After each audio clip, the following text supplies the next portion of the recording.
Hello, welcome back to my channel. If you're new, you're welcome, and I hope you stay. Today, I'm bringing to you a very delicious breakfast recipe.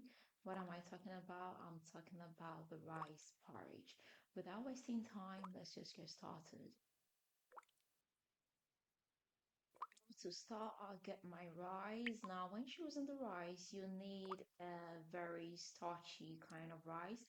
Basmati and long grain rice would not work well for this recipe. Here, I went for the sushi rice.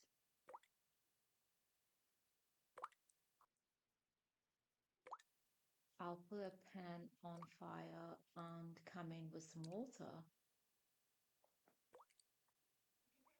I'll come in with some salt. After washing my rice, I'll just put it in the hot water. Now I'm doing this on low flame. You need to stir it occasionally so as to prevent the rice from sticking to the pan. So in all, it's gonna take about 20 minutes to get ready.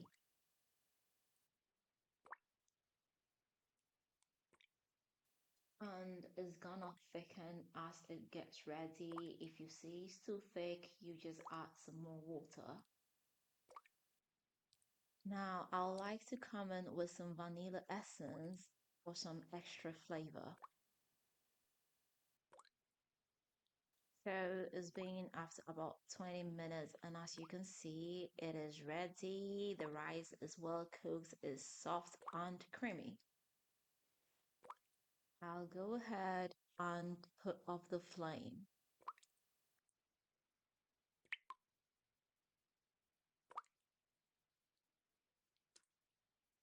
Obviously, I'll add some sugar, but it's up to you. You can add honey or you can do without.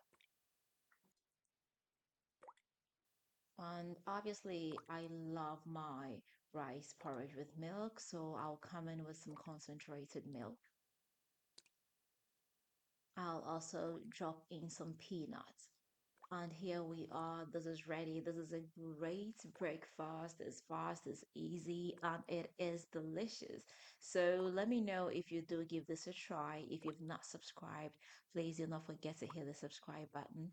Don't forget to share this with family and friends, and don't forget to leave me that big fat thumbs up. Until next time, I am going to see you with another nice and interesting one. Bye.